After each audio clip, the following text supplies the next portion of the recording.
তিনটা ছেলের পরীক্ষা দিয়ে তিনটা ছেলের পরীক্ষা নিয়েছি ওদের বুদ্ধির কে আমার এই ধন ভালো উপযোগী করবে। তখন তিন ছেলেকে তিনটা ঘর বানিয়ে দিয়েছে, শুনুন, ঘর করে দিয়েছে। তো সেই তিন ছেলেকে বলেছে যে যত অল্প টাকায় এই ঘর ভরাতে পারি, যে খুব অল্প টাকায় ঘরটা ভর্তি করতে পারবে তাকেই সমস্ত ধন আমি কি করব, তার হাতে আমার ব্যবসা পত্র জায়গা জমি ধন সম্পদ যা আছে তাকে সমর্পণ করব। তো তখন তিন পুত্রকে সময় দিয়েছে, তোমাদের 1 সপ্তাহ সময়, এই 1 সপ্তাহের ভিতরে তুমি কি করো, এই ঘর তুমি ভর্তি করতে হবে, ফাঁকা থাকলে হবে না পুরা। বড় ছেলে ভাবছে কি করা যায়, সে অল্প টাকায় তুলো কিনেছে, তুলো তুলো খুব হালকা না, তুলো খুব হালকা, তো তুলো কিনে ঘর পুরো ঠেসে ঠেসে ভর্তি করে দিয়েছে। আর মেজে ছেলেটা চিন্তা করছে আমি কি করি, তো সে কি করেছে, বাজারে যত কাঁচড়া ময়লা ও তো ফেলে দেয়, তাকে বলেছে তোকে অল্প টাকা দেবে, আমাদের ঘরে ভর্তি করে একদম পুরো ঘর। আর ছোট ছেলে বাকি ছিল, সে ঘরে চুপচাপ বসে আছে, চুপচাপ বসে আছে। সে চিন্তা করছে কি দিয়ে আর ঘর ভরাবো, ঘর তো যা দিয়েই ভরাবো, কেন না ঘর তো থাকা। সে চুপচাপ বসে ভাবছে কি করে, শেষে একটা বুদ্ধি করে চুপচাপ ঘরে বসে আছে। তারপরে বাবা কি করছেন, একা ঘরে গিয়ে টেস্ট করছেন, টেস্ট দেখি আমার ছেলেগুলা কেরকম কেমন বুদ্ধি, তারা আমাদের ধানকে কিভাবে এই সৎ কাজে লাগাবে। তখন বড় ছেলের কাছে গেছে, দেখছে এক হাত তুলো দিয়ে, বলছে বুদ্ধিটা ফাঁপা বুদ্ধি, এর বুদ্ধি ভালো না। তারপরে ছোট ছেলে মেজে ছেলের কাছে গেছে, বলছে এর তো পুরা নোংরা বুদ্ধি, যত দুনিয়ার নোংরা এনে ঘর, তার মানে এর হাতে যদি দেওয়া হয় ধন, কিরকম নোংরা কাজে লাগাবে, এর বুদ্ধি গুলাই নোংরা। তখন ছোট ছেলের ঘরে গেছে, দেখছে ঘর পুরা অন্ধকার, আর ছেলে চুপচাপ ঘরের করে বসে আছে। তখন বাবা ডাকছে, তারপরে খুঁজে খুঁজে পেয়েছে, তা বলছে তোমার ঘর তো পুরাই দেখছি ফাঁকা। তখন ছেলে বলছে ঠিক আছে তুমি বসো, বাবাকে বসে।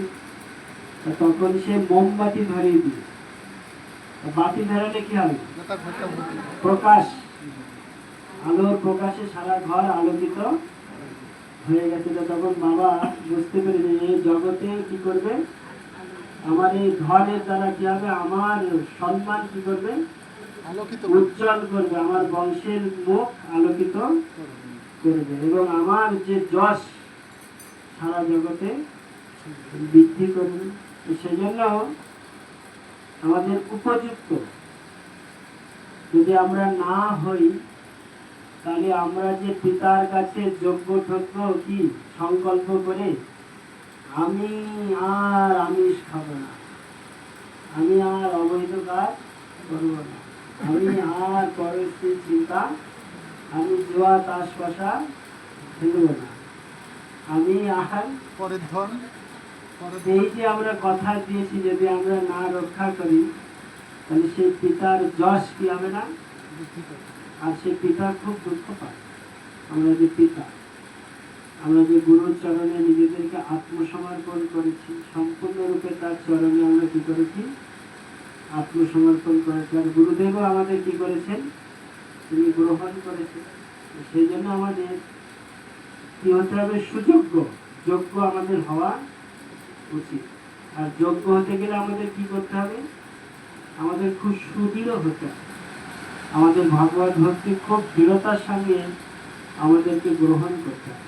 যদি আমি গ্রহণ করি, কৃষ্ণ আমাকে কি করবে, শক্তি প্রদান করবে। তো সেই জন্য আমাদের খুব সুদৃঢ় হওয়া উচিত। আর যদি আপনি দৃঢ় হন, তাহলে আপনাকে আর এই কর্মবন্ধনে বন্ধন হতে হবে না। আর কৃষ্ণ নিজেই বলছেন যে আমাকে প্রাপ্ত হলে আর পুনর্জন্ম হতে হবে। যদি কেউ আমাকে প্রাপ্ত হয় তাহলে সে কি করবে? পুনর্জন্ম হয় না, তারা হয়। সেই জন্য আমাদের খুব দৃঢ়তার সঙ্গে আমাদের সমস্ত বস্তুকে কি করতে হবে? ভগবত সেবায় নিয়োজিত করতে হবে। প্রভুপাদ তাৎপর্য বলছেন যে কর্ম, জ্ঞান, হঠ আদি যোগ সাধন করে যোগীদের ভগবান শ্রীকৃষ্ণের দিব্য ধামে প্রবেশ করতে হলে পরিশেষে কৃষ্ণ ভাবনায় ভাবিত হয়ে ভক্তিযোগ অনুশীলন করার মাধ্যমে পূর্ণতা লাভ করতে হবে। তা ভক্তিবিনোদ ঠাকুর, আচার্যরা এবং কৃষ্ণদাস কবিরাজ গোস্বামী, চৈতন্য মহাপ্রভু, এনারা এই কর্মকাণ্ড, জ্ঞানকাণ্ড কেবলই বিষয়ের ভাণ্ড। ওনারা বলছে যে কর্মকাণ্ড, জ্ঞানকাণ্ড, কর্মকাণ্ড, জ্ঞানকাণ্ড সকলের বিষয়ের অমৃত বলিয়া যেবা খায়। বিষটাকে সে কি ভাবছে? অমৃত। অমৃত। যদি বিষ অমৃত বলে খান তাহলে কি দোষ হবে আপনার? মৃত্যু অনিবার্য। হ্যাঁ, মৃত্যু অনিবার্য। মৃত্যু না হলেও ডাক্তার মোটামুটি পাইপ ঢুকে এমন ভাবে ঘুরিয়ে দেবে, ও আর বলবে জীবনে কোনোদিন বিষ খাবো না। বিষ খাওয়া রোগী দেখেছেন আপনি? আমি দেখেছি দু একটা। তার ভিতরে পাইপ যে জোর করে ঠেসে দেবে আর ও চিৎকার করে আমি আর জীবনে বিষ খাবো না ডাক্তার। এরকম একটা গল্প আছে যে একটা গ্রামে, আমাদেরই গ্রামে ছিল একজন আর কি, একটা মেয়ে তার বাবা মাকে ভয় দিচ্ছে যদি আমাকে ওই ছেলের সঙ্গে বিয়ে না দেয় তো বিষ খেয়ে নেবে। তো বেচারা কি করেছে, বিষ খায়নি, ঠোঁটে লাগিয়েছে। এবার ভয় দেখিয়েছে, তার বাবা মা তো কি খায়, জোর করে হসপিটালে নিয়ে চলে গেছে। আর তারপরে ডাক্তার যখন পাইপ ওর ভিতরে বলছে ডাক্তার আমি বিষ খাইনি, কিন্তু তা ওকে ছাড়ছে না, তা ওকে বিশাল লাগছে। তো ও চিৎকার করে বলছে ডাক্তার বাবু আমি খাইনি। বলছে না, যারা বিষ খায় তারা মিথ্যা কথাই বলে।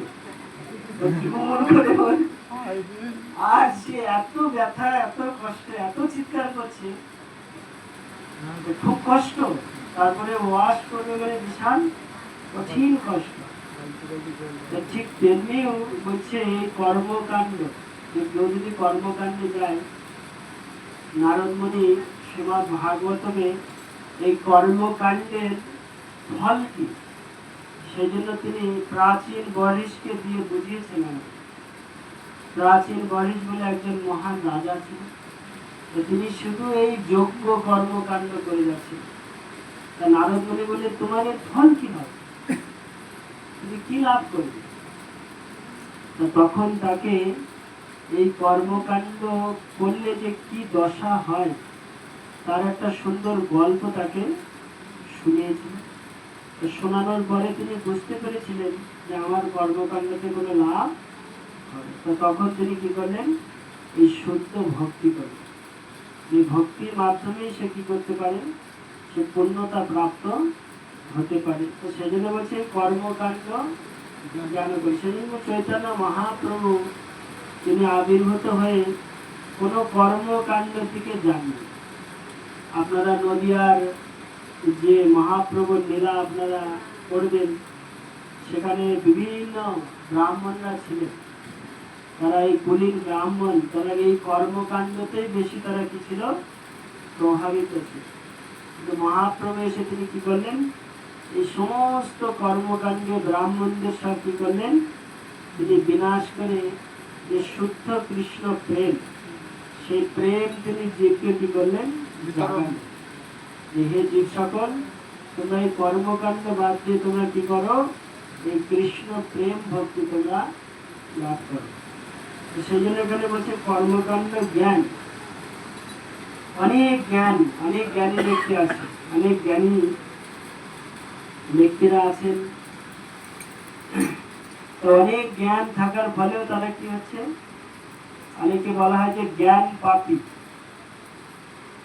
জ্ঞান থাকা সত্ত্বেও সে কি করবে, পাপ কাজে এবং আমরা দেখছি জগতে যারা মহান মহান জ্ঞানী ব্যক্তি আছে, আমাদের বড় বড় ডক্টর, ইঞ্জিনিয়ার বড় বড় আছে, তো তাদের কার্যকলাপগুলো কি? কার্যকলাপ কি?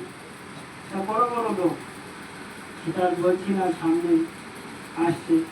আপনারা এখন মোবাইল খুললে যারা আমাদের নেতৃত্ব দিচ্ছে জগতে, দেশের নেতৃত্ব, এক নেতা আর এক নেতার মহিমা বলছে, কি কি করেছে, আর এক নেতা আর এক নেতার মহিমা বলছে। তো তাদের কর্মগুলো তারা সব জানে, দেশ চালাচ্ছে, ওরা রাজ্য চালাচ্ছে। তো সেই জন্য এখানে বলছে যে জ্ঞান মানে আত্মতত্ত্ব জ্ঞান তাদেরকে কি করা উচিত? গ্রহণ করা উচিত। তো সেই জন্য বলছে কর্ম জ্ঞান আর হঠযোগ মানে যে কোনো কঠোর তপস্যা। হঠযোগ মানে হচ্ছে সাধন। তা আপনি যদি পুরাণ, বেদ, উপনিষদ করেন, তো সেখানে বিভিন্ন হঠযোগের বর্ণনা করা হয়। এমনকি এখন আমাদের অনেক ইউটিউবে বিভিন্ন বাবারা, তান্ত্রিকরা বলছে তুমি এই যোগ করো, এইটা তুমি তন্ত্র করো, তোমার এইটা প্রাপ্ত হবে, ওটা প্রাপ্ত হবে, এই দোষ চলে যাবে, এইটা পাবে, টাকা তোমার লক্ষ্মী তোমার আলমারির ভিতরে ভর্তি হয়ে থাকবে। তুমি কর্ম না করলেও দেখবে সকালে উঠে আলমারি খুলে টাকা ভর্তি। হ্যাঁ, বলছে এইগুলো হচ্ছে হট, যে আমি এই হট জগতের মাধ্যমে কি করবো? ধন আমি কি করবো? প্রাপ্ত হব। এগুলো খুব তুচ্ছ সাধন। সেই জন্য এখানে বলছেন এগুলো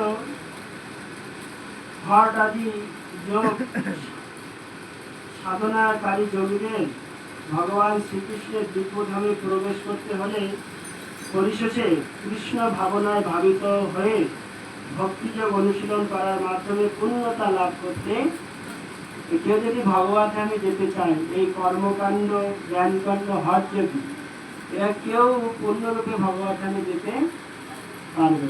কিন্তু ভগবান ধামে যেতে গেলে তাদের কি করতে হবে? তাদের এই কৃষ্ণ ভক্তি করতে হবে। অনেক উদাহরণ আমরা ভাগবতম পুরাণে আমরা আছে, বহু। ভাগবতম তো এটাই শুনবেন, প্রথম থেকে লাস্ট পর্যন্ত এই কাহিনী দিয়েছেন। প্রত্যেক ভক্তকে দিয়ে ভগবান এই শিক্ষা দিয়েছেন যে মেন হচ্ছে ভক্তি।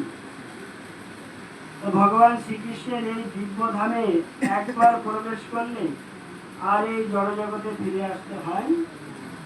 ভগবান বলছেন কেউ যদি আমার এই ধামে ফিরে আসে, তাকে আর পুনরায় এই দুঃখময় জগতে ফিরে আসতে হবে না। এই জড়জগতের সর্বোচ্চ লোক অথবা দেবলোকে প্রবেশ করলেও জন্ম মৃত্যু চক্রের আইনেই থাকতে হয়। এই জগৎ থেকে সর্বোচ্চ লোক যদি দেবলোকেও যায়, তাকে কি করতে হবে? এই জন্ম মৃত্যুর আইনের ভিতরে তাকে থাকতে হবে। মর্তবাসীরা যেমন উচ্চলোক উন্নীত হয়, তেমনি ব্রহ্মলোক, চন্দ্রলোক, ইন্দ্রলোক আদি উচ্চলোকের অধিবাসীরাও এই গ্রহলোকে পতিত হয়। এরা মর্তবাসীরা উন্নত লোকে যায়, আবার উন্নত লোকের বাসীরাও আবার এই লোকে পতিত হয়। ছন্দজ্ঞ উপনিষদে উল্লেখ করা আছে, পঞ্চাগ্নি বিদ্যা নামক যজ্ঞ অনুষ্ঠানের দ্বারা যে কেউ ব্রহ্মলোকে উত্তীর্ণ হতে পারে। কিন্তু ব্রহ্মলোকে যদি তিনি কৃষ্ণ ভাবনার অনুশীলন না করেন, তবে তাকে আবার এই পৃথিবীতে ফিরে আসতে হয়। উচ্চতর গ্রহলোকে যারা কৃষ্ণ ভাবনাময় উন্নতি সাধন করেন, তারা উচ্চতর গ্রহলোক প্রাপ্ত হয় এবং মহাপ্রলয়ের পর সনাতন চিন্ময় ধামে প্রবেশ করে। শ্রীধর স্বামী ভাগবত গীতার ভাষ্য রচনায় এই শ্লোকটি উদ্ধৃত করেছে। ব্রহ্মণা সহতে সর্বম স্বপ্রাপ্তে প্রতিসঞ্চারে পরস্যন্তে কৃতাত্মনং প্রবিশন্তি করং পদম। এই জড় ব্রহ্মাণ্ডের প্রলয়ের পর নিরন্তর কৃষ্ণ ভাবনায় ভাবিত ব্রহ্মা অবতার ভক্তগণ তাদের ইচ্ছা অনুসারে পরম স্থিতি, অপ্রাকৃত ব্রহ্মাণ্ড এবং বিশেষ বিশেষ চিন্ময় গুণলোকে স্থানান্তরিত হয়।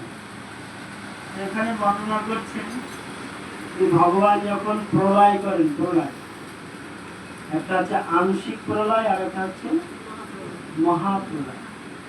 তো যখন ভগবান প্রলয় করেন তখন যে উন্নত লোকের যে অধিবাসীরা আছে, তো তখন তারা কি করবে, ব্রহ্মলোকে যেহেতু আছে, এই উন্নত লোকের অধিবাসীরা তারা তখন উন্নত লোক, জনলোক, তপলোক, সত্যলোকে তারা কি হবে, অধিষ্ঠিত হবে। এবং তখন ভগবান কি করবে, তাদেরকে সেখান থেকে আবার তাদেরকে তার ধামে নিয়ে যাবে। সেই জন্য এখানে বলা হচ্ছে যে কোথাও সুখ নেই। এই শ্লোকে ভগবান বলছেন আপনি সে স্বর্গে যান, ব্রহ্মলোকে যান, আর যেখানে যান, ভগবান বোঝাতে চাইছেন যে যদি তুমি শুদ্ধ ভক্তি না করো, কোথাও গিয়ে তুমি স্থায়ীভাবে থাকতে পারবে। এবং আমরা চাই যে আর কত ঘুরবো একটা জায়গায় স্থায়ীভাবে, আর ভাল লাগে না ঘুরে ঘুরে। আর যেরকম আমাদের অনেকে, আমি অনেক জায়গায় ঘুরি, ঘুরে ঘুরে ঘুরে ঘুরে অনেকে বলে প্রভু ভাড়া বাড়িতে আর বেশি ভালো, একটা নিজের মতো বাড়ি হবে, সেখানে থাকবো, কেউ কিছু বলবে না, নিজের মতো সাজাবো, নিজের মতো সেখানে কি করবো, একটু চাষ বাস, ঝিঙা, পটল, উচ্ছে, ভেন্ডি লাগাবো, শাকসবজি আর ফুল ফল লাগাবো, খাবো। কিন্তু ভাড়া বাড়িতে আছি কোনো কিছুই করতে, আর মালিককে যদি দেয়ালে একটুখানি ডাক্তার করে যায় তাহলে, আর যদি কিছু আপনি করেন তা মালিক হোক, তা বলে ভাল লাগে না। তো ঠিক সেরকম এরকম আমরা ভ্রমণ করে করে করে করে আর ভালো আমাদের আর। তো সেই জন্য ভগবান বলছেন যে আমি একটা তোমাকে সুযোগ দিয়েছি। কি সুযোগ? এই দেহরূপ তোমাকে আমি একটা সুন্দর তরণী দিয়েছি। তরণী মানে নৌকা। এই দেহরূপ তরণীকে তুমি কি করো, আমার এই কৃষ্ণরূপ জলে ভাসা, ভগবানের চরণে এই দেহরূপ তরণীকে কি করো, আশ্রয়। আর আমরা আশ্রয় করেছি। আমরা এই তরণী হচ্ছে কান্ডারিকে, শ্রী গুরু কান্ডারি। কেননা গুরু জানে আপনার কিসে হিত হবে। হিত মানে মঙ্গল মঙ্গল হবে, ভালো হবে। গুরুর কাজ হচ্ছে তার শিষ্যের হিত করা। হিত মানে তার মঙ্গল। তো মঙ্গল কিভাবে করবে গুরু? কি মাথায় হাত দিয়ে জাদু মন্ত্র দিয়ে দেবে? তা কাছে ডেকে কানে কানে মন্ত্র দিয়ে দেবে? কি করে হিত করবে? গুরুর হিত তখনই আপনার হবে যখন আপনি গুরু মুখ পদ্ম বাক্য, গুরু শ্রী মুখ দিয়ে যে বাক্য, বাক্য মানে কথা বলবে, সেই কথা যখন আপনি খুব সুদৃঢ়ভাবে দেবেন, তখন আপনার কি হবে, আপনার পরম হিত হবে। তখন সে গ্রাম হবে হৈন পরম সুখ। সে তখন খুব সুখ লাভ করবে। যখন গুরুর আদেশ অনুসারে, গুরুর কথা মতো, যখন গুরুর যে কথা, গুরু আপনার হিত করবে কিসে, কথাতে। কথা গুরু সবার জন্য তিনি বলবেন। যদি সেই গুরু বাক্য আমরা প্রতিদিন পড়ি, গুরু মুখ পদ্ম বাক্য চিত্তেতে করিয়া তো আর না করিহ, সে যদি আর কোনো চিন্তা ভাবনা না করে গুরুদেব যেটা বলেছে সেইটাকে সে খুব সুদৃঢ় নিষ্ঠার সঙ্গে গ্রহণ করে, তাহলে তার পরম মঙ্গল, পরম হিত হবে। সেই জন্য কৃষ্ণ এখানে আছেন আমাদের গুরু। কৃষ্ণ আছেন, যেটা অর্জুন বলছে আমি কি কর্তব্য মরু হয়ে গেছে, আমার যে কি করা শ্রেয় আমি বুঝতে পারছি না। হে কৃষ্ণ, তুমি এখন আমাকে বলো আমার কি করা কর্তব্য। তখন কৃষ্ণ অর্জুনকে বলছে।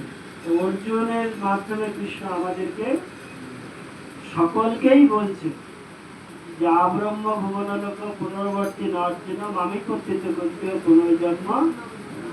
হে অর্জুন, আমি তোমার মাধ্যমে সমস্ত জীবের কাছে আমি মেসেজ দিচ্ছি যে যদি তারা আমাকে আশ্রয় করে বা আমার ভক্তি করে, তাহলে আর তাকে আর এই পুনরায় দুঃখময় সংসারে আসতে হবে।